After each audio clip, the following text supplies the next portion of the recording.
آپ کا بچپن کیسا تھا؟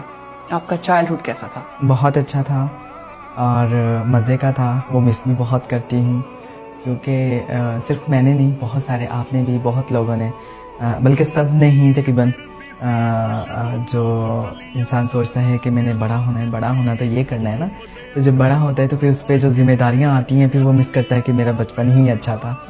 تو ایسے ہی لائک جیسے میں چھوٹی تھی تو مجھے پتہ نہیں تھا کوئی میرے بارے میں کیا سوچ رہا ہے، میرے بارے میں کیا بول رہا ہے، تو وہ اچھا لگتا ہے کہ میں ویسے ہی رہتی. کیونکہ بعد میں نے بہت ساری باتیں سنی ہیں اپنی ذات کے حوالے سے. میرے پیرنٹس نے بہت سنی ہیں، میرے بہن بھائیوں نے، انہوں نے بہت لوگوں کی باتوں کو فیس کیا ہے، بٹ اسٹل مس کرتی ہوں بچپن کو. میں نے آپ کے کچھ ولاگز دیکھے، کیونکہ آپ کی سوشل میڈیا پریزنس ماشاءاللہ بہت زبردست ہے، اور جہاں آپ آتی ہیں لوگ کھڑے ہو جاتے ہیں. اچھا، اس چیز سے نا میں آپ کی تعریف، جو لوگ یہ دیکھتے ہیں ان کو پتہ ہے میں بہت کم تعریف کرتی ہوں، لیکن آپ کی تعریف میں اس لیے کر رہی ہوں کہ یہ لوگ جو دیکھ رہے ہیں ان کے لیے سننا بہت ضروری ہے کہ انسان کی اچھائی اندر سے ہوتی ہے اور وہ چھپ نہیں سکتی، آپ جتنا بھی اس کو چھپائیں. یہ بتائیے مجھے کہ آپ کی فیملی نے اور آپ نے بہت پرابلمس دیکھی، میں نے سنا ہے آپ ہی کے زبانی، وہ سٹوری سب کو پتہ ہے، اس کو میں ڈیٹیل میں نہیں جاؤں گی.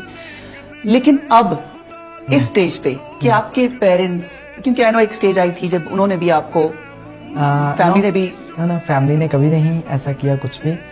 ریلیٹیو انہوں نے کافی ٹیز کیا تھا. فیملی نے تو ہمیشہ بڑی سپورٹیو ہے میری فیملی، تو انہوں نے مجھے ہمیشہ سپورٹ کیا ہے اور میرا ساتھ دیا ہے. خاص طور پہ میری امی نے، انہوں نے مجھے کبھی بھی تنہا نہیں چھوڑا. اور ان کو آپ بہت پیار کرتی ہیں، میں دیکھتی ہوں کہ وہ، میں بہت زیادہ، میرے لیے تو میری ماں سب کچھ ہے دنیا میں. اللہ کے بعد میری ماں کا ہی سہارا ہے، مجھے انہی کے دم پہ جیتی ہوں. ابھی پچھلے دنوں میں جب میرا ایکسیڈنٹ ہوا تھا تو اس کے بعد میری امی بھی بہت ٹینشن لے کے بیمار، پہلے وہ بیمار تھی لیکن وہ اٹیک کر گئی نا، ٹینشن سے بیماری ہیوی ہو گئی. تو 2 مہینوں میں امی کے 4 آپریشن ہو گئے. تو ایک کڈنی فیل ہو گئی اور ایک پہ وہ 25-30 ایسے وہ کام کر رہے. تو امی جو ریکور ہوئی ہیں فیصل آباد میں، جو ہمارے ڈاکٹرز ہیں، سرجن جو مین ہیں، انہوں نے تو جواب دے دیا کہ لاہور لے جائیں. بس وہ میرے لیے قیامت کا دن تھا. تو پھر لاہور گئے ہیں تو اللہ نے وہ مجھ پہ احسان کیا، میری ماں کی زندگی بخش کے. الحمدللہ الحمدللہ. اچھا یہ بتائیے کہ آپ ویسے کہاں سے، پاکستان کس شہر سے آپ بلانگ کرتی ہیں؟ پاکستان میں فیصل آباد سے. فیصل آباد سے. اور رہتی ہے آپ سرگودا میں، آپ بتا رہی ہیں؟ سرگودا میں رہتی ہوں کیونکہ سرگودا مڈل ہے، وہاں اسلام آباد جانا، پنڈی جانا، جو 7 ایریاز اور ہیں، اور ادھر نکلنا جھنگ والی سائڈ پہ، جیسے میرے ایونٹس جتنے ملتان اوور آل پاکستان میں ہوتے ہیں تو وہ مڈل ہے، تو پھر وہاں سے آنا جانا آسان ہوتا ہے. تو ویسے تو جیسے مجھے ایک بھی چھٹی ملے تو میں گھر چلی جاتی ہوں یا پھر امی کو بلا لیتی ہوں، ایسے ہوتا ہے. اچھا، آپ کے رشتہ داروں نے اپوز کیا، یہ تو ہوتا ہے، دیکھیں آپ، اور اب وہی رشتہ دار ہوں گے جو کہتے ہیں کہ ہم سے تو تمہارا کسی کا کوئی ہے ہی نہیں، ہم ہی ہیں اور تم ہماری ہو. ہاں ایسے ہی ہے، مطلب کہ وہ دیکھنا، ملنا اور آنا جانا پسند نہیں کرتے تھے. تو اب وہ پوچھتے ہیں بھائیوں سے، امی سے، کب آنا ہے مہک نے. تو خیریت، وہ ہمارے جاننے والے، انہوں نے تصویر بنانی تھی.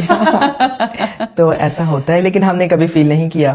تو میرے بھائیوں نے بھی سب جب ایسے ہوتا تھا نا، باتیں سنتے تھے تو ان کو یہ بھی کہتے تھے، جب میری گاڑی آتی تھی تو کہتے تھے او ATM مشین ہی نہ دی آ گئی ہے. تو میں نا، جب وہ ان کو پتہ چلتا تھا کہ لوگ آپ کو بتا دیتے ہیں کہ ایسے ایسے اس نے کہا، تو میں اپنے بھائیوں کو کہتی، میں نے کہا کوئی بات نہیں، کوئی کچھ بھی کہے نا، ہم نے ان سے لڑائی نہیں کرنی، ہم نے برا نہیں کہنا. پھر اگر ہم لڑائی کریں گے، برا کہیں گے، ہم میں اور ان میں کیا فرق رہ جائے گا. تو ہم نے صبر کیا، تو میرے بھائیوں نے بھی صبر کیا. تو لیکن آہستہ آہستہ وہ ساری چیزیں سیٹل ہو گئی. اور اس سے انسان سبق بھی بہت سیکھتا ہے. بہت. وہ یہ ہے منی از ہنی. ہاں ہنی ہے نا، منی از ہنی، منی از ہنی. No doubt. آپ پیسہ آ جائے آپ کے پاس تو پھر دنیا آپ کی رشتہ دار ہو جاتی ہے، سب آپ کے گھومتے ہیں. لیکن وہ مشکل اور مصیبت میں سے جب آپ گزر رہے ہوتے ہیں، اس میں کچھ دوست تھے ایسے جو آپ کے کام آئے، جنہوں نے آپ کا ساتھ دیا؟ نہیں، میں نے اکیلے جنگ لڑی ہے. جتنی بھی میں نے تکلیفیں زندگی میں دیکھی ہیں تو اس میں تنہا تھی. اس میں مطلب کہ میں پیچھے مڑ کے دیکھتی تھی تو کوئی بھی مجھے میں یہ نہیں کہہ سکتی کہ ہاں یہ میرے ساتھ ہے. تو آپ کسی پہ ٹرسٹ نہیں کر سکتے. یہ دور ایسا ہے، وہ اور دور تھا جب آپ کسی پہ بلیو کر سکتے ہیں، اس کو اپنا راز بتا سکتے ہیں، اس کے ساتھ دل کی باتیں شیئر کر سکتے ہیں.